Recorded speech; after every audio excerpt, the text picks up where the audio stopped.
Samuel Johnson said, if you're tired of London, you're tired of life. For in London, you have all that life can afford, even on the streets.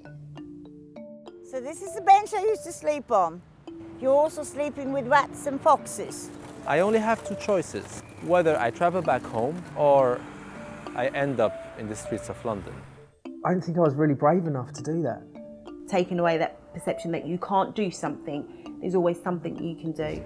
I said, I've been in your position, but now you could be in my position. Let me talk to you about where I was and the times that I've tried to kill myself through my addiction, and sexual abuse was suffered as a child. 20% of people might not like you, sort of thing, and they think you shouldn't be there.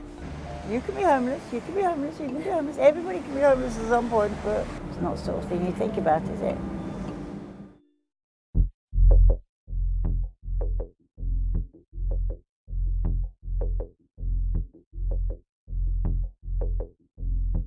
It's a brand new day in London. It is still 5 a.m.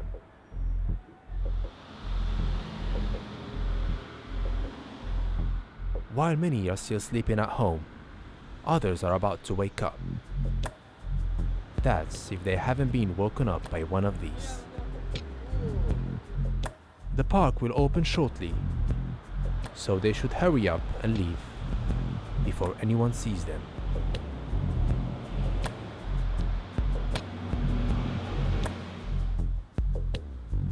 This is the ruthless routine of almost 8,000 people living roofless in London. Although most might look old and worn out, the reality is almost half of the homeless are youngsters under the age of 21.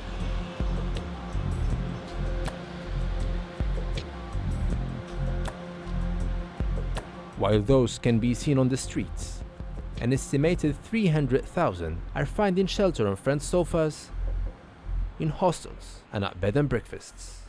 And I'm about to turn that number into 300,001. My name is Majd. I'm an international student finishing my master's at Goldsmiths, University of London. My journey in London started in September 2015. As a student, it was difficult to find a suitable place to live in.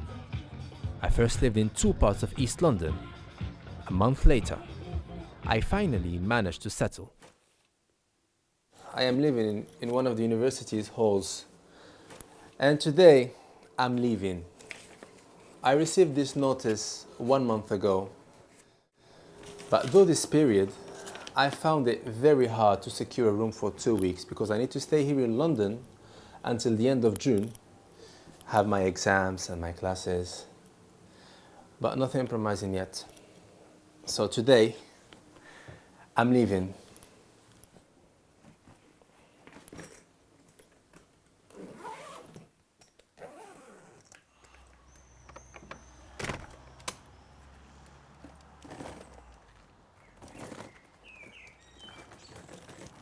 I'm leaving now. I'm out, and fortunately this is all what is left with me, because I managed to send the other clothes and suitcase back home. Otherwise, I am a little bit desperate because all the people that I spoke to and all the websites that I've tried, spare rooms, Gumtree, etc., like people, they ask for a minimum of 3 months or 6 months contract, and I don't need it. And I can't afford it because the prices are very high for 2 weeks. So yeah, as an international student with no resources here in London, I only have two choices. Whether I travel back home or I end up in the streets of London. I found a hostel that charges £21 per night. But I'll have to sleep with 4 strangers in the same room. In other areas, rents start with a 4-digit number.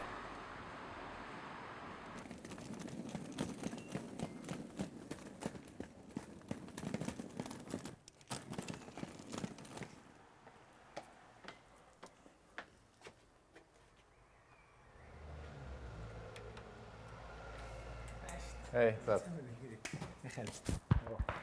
Is everything? I'm gonna take the suitcase.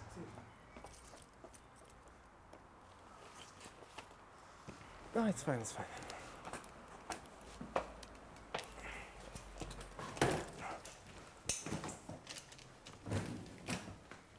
it's a blessing to have someone, a friend who you can rely on here in London. And I'm very glad that my friend Yasin accepted to accommodate me, at least for the weekend, and then we're going to look for something else next week.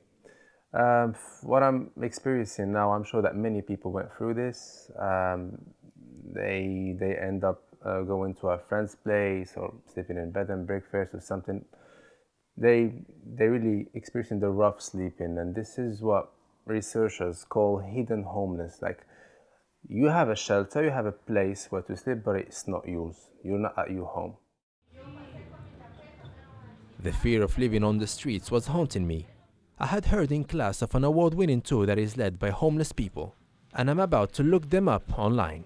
The guides of Unseen Tours know all the secrets of living on the streets of London, and I wanted to know more about them. I decided to contact this guide, Viv, who's a Norwegian lady with a twisted fate.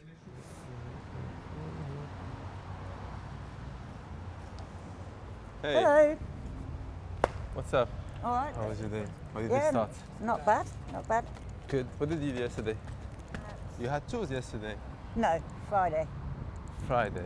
Yeah. Okay. Oh man, you have What? people on the bench. You want to know what it's like to sleep in this place? Yeah. So how did you end up coming to this place and sleeping in this place? I met somebody in a handout queue outside this building, Yeah. and he invited me into the park. Ah, cool. You get invited in. You can't just move in. Yeah. You get invited in. So you slept on all these places, No, I only slept on that bench there. even if it's in the streets. No one sleep on it. It's you. Yeah. It's While I'm here, it belongs to me. So this is the bench I used to sleep on. When I lived in this park, we didn't have them bolted down, and sometimes my partner and I would put the two benches together and we sleep on one bench. I mean, you wake up in the morning, like you sleep the whole night here. Yeah, Like you didn't feel like insecure or fearing something might happen. No, because you're sleeping with other homeless people and they look after you. They look after you, so Yeah. there is a sense of community. Yeah, so if Brilliant. you're in here and somebody tries to attack you in here, somebody else will stop it.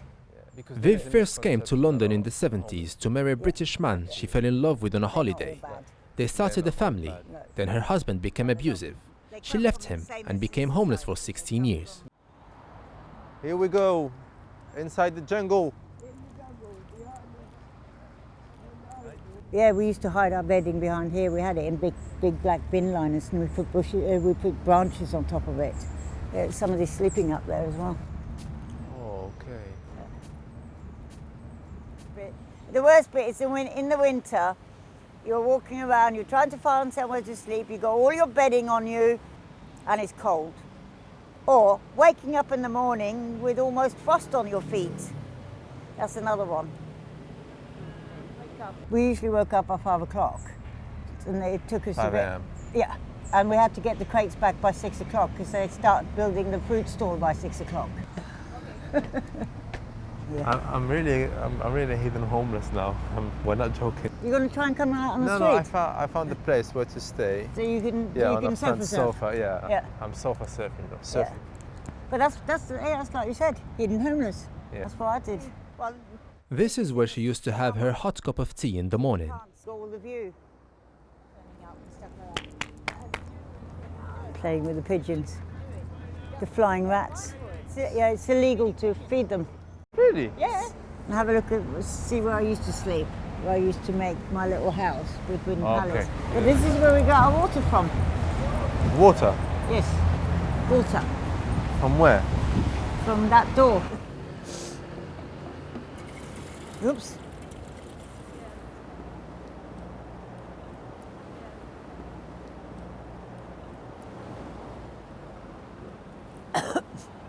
I'm drinking too much. Cheers. These are the secrets you find out when you're on the street. I built my building here. It starts here. Here. Yeah, so it'd be... It took Viv 3 days to build her own house. She first laid pallets down, then put cardboard, then newspapers, then cardboard again, then carpet on top of that. She then built her house around that, like a little cave. I had one gas ring, a frying pan, a kettle and a pot. You know, you can't make a whole meal, but you can get yourself something warm. You had access to hot food, but you do get tired of sandwiches because that's what you see a lot of the time. You get served sandwiches every day of the week. And I was never burgled. I felt safer here under this bridge than I did ever living in a hostel in Camden. I felt more scared living in a hostel with all women than I did on the street. The squeezy deodorant, yeah, you can have inside your jackets like that, or you know, your sleeve like that. The other one is, I use nail varnish. You know when the nail varnish is really liquidy, and you open the top and you can sling it at people, sling it in their eyes. That's what you need to do. If you get attacked, that's what I'm saying. Viv is going to show me where she bought her palettes from, which is at the back of a very famous hotel in London. But before that, she's about to reveal a little secret. We want to go up there. See, people sleep where the warm air comes out. Oh, man. They sleep in front of this air. And some places you have it where it comes out really low. So they sleep low on the ground down here, and you get the hot air coming at you. It's nice, isn't it? This is where people sleep in the winter. Yeah. Got places like this. And so you get some single streets as well, where they got vents like this to come out on the road, on the pavement. This is where we get the cardboard from. From where? Just here. They usually pile them up in little piles here. See this stuff? Oh, this is a good bed. Oh yeah. That's the top of an ottoman or something like that. See, this is the sort of thing you could pick up. I can sleep on this one. Yeah, you could sleep on that.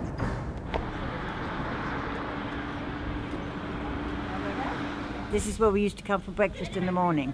Okay, only breakfast, so... Yeah, only breakfast. At that time it was just a breakfast place, but you could also get showers here. Ah, cool. And who's running this place? It's a Christian group that runs this Christian. place. Like most of these places, yeah. And you can take your old clothes. If you take your old clothes off, To wash them. yeah, you put them in a bag, then you give them into them, and they'll wash them for you, and you can pick them up clean the next morning. So there's one place to get your clothes washed as well.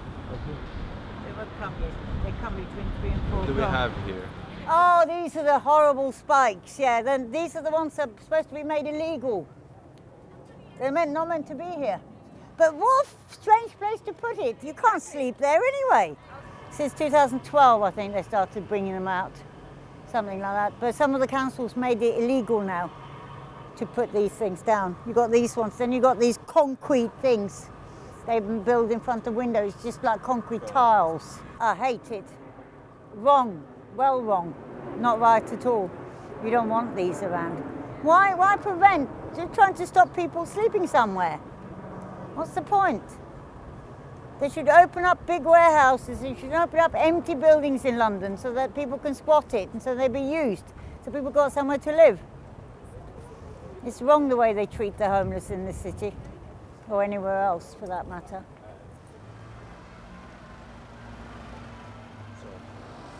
Nowadays in London, Those who don't have a roof to put over their head don't even have a place where to lie on.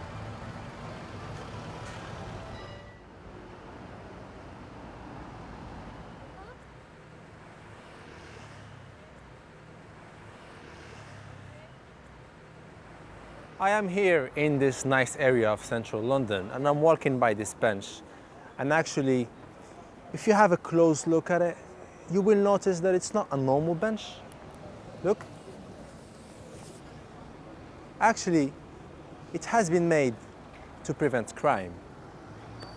It has been designed to prevent homeless people from using it, from lying on it, from sleeping on it.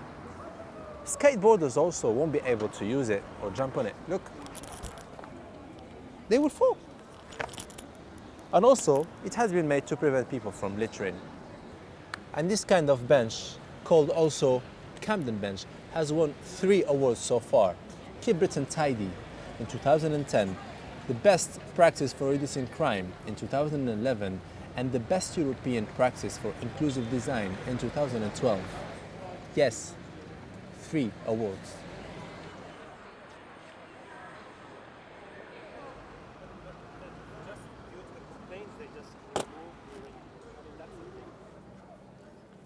homeless people. This is not for you. It's you. I went to the Design Against Crime Research Center to learn more about this bench, and I spoke to Marcus Wilcox, who is a researcher. I was pleased when I heard that Camden had made an effort to provide more seating in the city at a time when lots of other public facilities are starting to disappear from our streets and public squares. That's a great thing. The critiques of that bench have come from middle class and academic sources who are using it as perhaps a vehicle to express disdain over what I think are actually some of the other problems we have in society today, problems around lack of trust between people. I think we have problems of using design to express that lack of trust, but I think things like CCTV and fences around parks are more of a problem than providing a bench. I suggest let's leave the Camden bench alone and let's work on some new provisions that work for more people. Here is another bench I've always spotted around.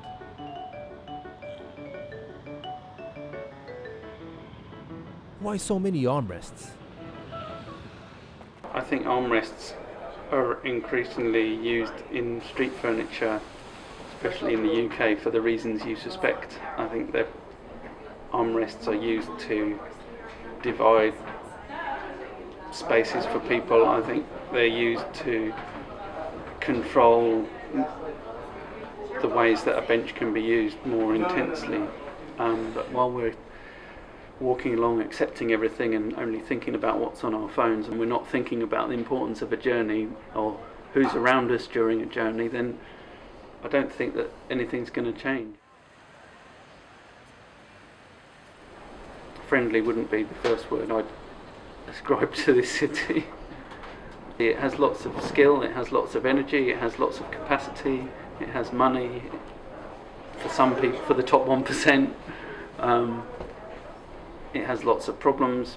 I think it's been chasing its tail in terms of being a friendly city, as you say. We need to work harder at being more creative about our streets and spaces. While some are building anti-homeless furniture, others are rebuilding lives. Nip Nip is a commercial company that repairs and services bicycles in London. They offer build-a-bike courses to the homeless of St Mungo's, one of Britain's largest homeless charities. They also give these special clients a free bike at the end of their course. Glenn Barnard is the head of training at Nip Nip. He met the founder of this company when he was still homeless and working for a bike repair shop. This is Matt here, and this is his daughter. And this is the guy who was homeless for a good nearly 10 years. Within 2.5 years, 2 years, that ain't bad to change someone's life around. I say 99% they would keep the bike, and I've seen the bikes myself, because basically they built something up with a frame up there, and it's their own creation. While they're building that actual frame, they're building their lives up each week as well. And the bike becomes a commuting bike, cheap, affordable, what they got, hands-on skills if anything goes wrong with it, with their bike, and they can go to other colleges, recovery parts in London. After the 5 weeks is up, they think it's all over. I said, no, you're quite wrong. I said, this is the beginning, the real beginning of your life here. Basically, step by step, panning it out. What's the date today? Today is my birthday. Happy birthday to you. Happy birthday to you. Basically, Ed come on one of our courses for 5 weeks course. And what I said to him, I said, like, do you want to do a bit of teaching, a bit of coaching and all that, and have a go? I really loved this, the different people that you get coming onto the course. I think it's taught me, in life you should never judge a book by its cover, but Brilliant. Even more so, when someone comes onto the course, they've got all sorts of issues. So when you kind of get to know them, kind of gives you a sense of fulfillment, that when they leave, or even as they're engaging, you see their confidence all of a sudden go from sort of low to high. There is chances out there for people if they really want it.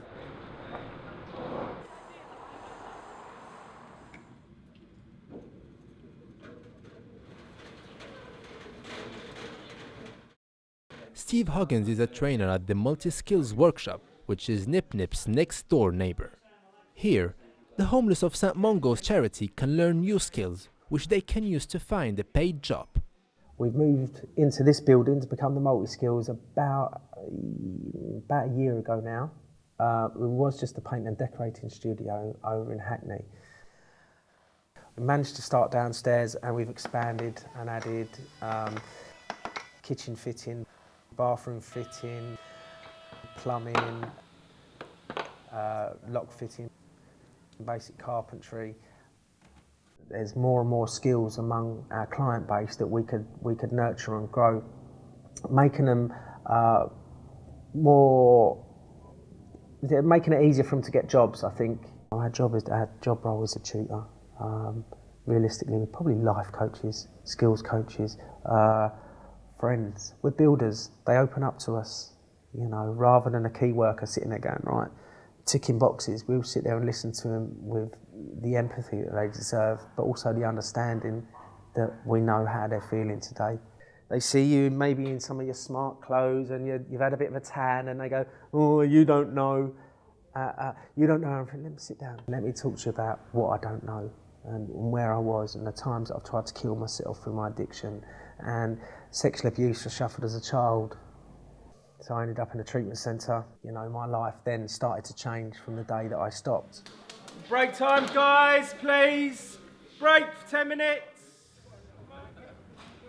I think that's why I've stayed still the trainer and still coordinator is because I don't want to lose touch of how I got here. There's an utmost certain amount of joy that you can bring into seeing these guys come in the first few weeks with their head down, not being able to look you in the eye, to some of the stuff that you've seen today with people walking around smiling and happy and sitting outside and laughing and joking. They weren't like that when they walked in, you know, and that's what we've got a chance to do with these guys is to rebuild them. So I don't really want to be moving too far and losing touch of what brought me here, of what keeps me here, what gets me up every day is seeing a change in other people, in the clients that we've got downstairs, and I think that's why I'd probably stay where I am. In the same building lies the St. Mungo's office. Christine Ayers, the train and trade manager, checks on her clients at Multi-Skills and Nip Nip on a daily basis. Okay, so myself and Avril are going to be going up there. We look at our clients on a journey, and it is about looking at the holistic approach, which is often what we call our recovery approach. So it is addressing the issue of them on the streets and rough sleeping, but it's also addressing any other issues, again, like, you know, housing and relationships, having mental health issues, being affected by substance misuse issues. It could be anybody. So this kind of thing about being three paychecks away from being homeless, you lose your job, and actually something like that one thing, that one trigger can cause a person to become homeless and then end up rough sleeping.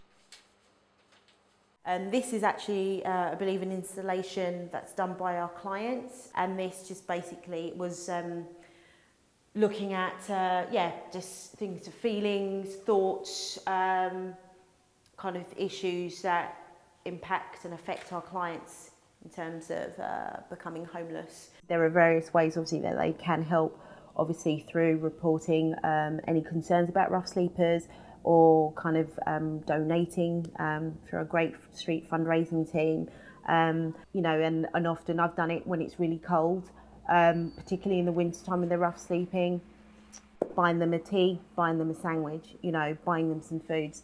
You know, these are short things you can do. It doesn't have to be, you know, and I think that even just down to kind of, you know, acknowledging somebody, taking away that perception that you can't do something. There's always something you can do. But also with St Mungo's, we have services that can support that long-term intervention. If you want to get off the street, you need to do something about it.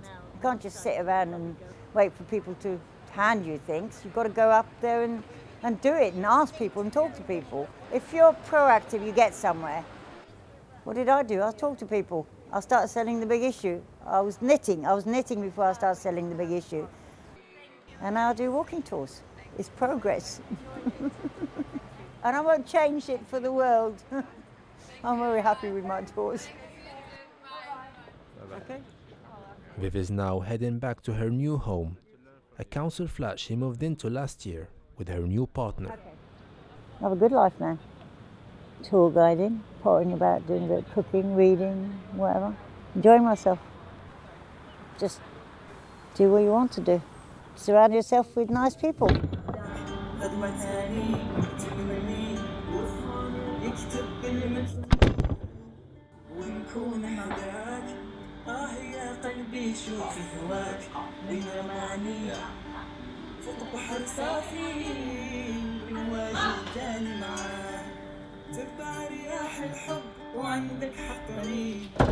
I'm gonna finish classes next week, and thank God a friend of mine saved my life. This is the third place I've been to in 1 week time. The most important thing is that I'm surrounded by good people. My flatmates are very nice, and like we say in Arabic, a paradise is worthless without good people.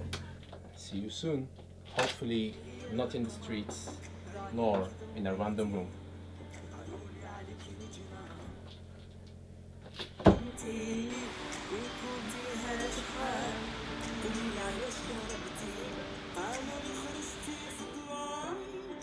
يا صورتي في غياب القمر بعيونك ضويتي قالونا لك نجمة يا نجمة ما كنتي قلبي هذا حالي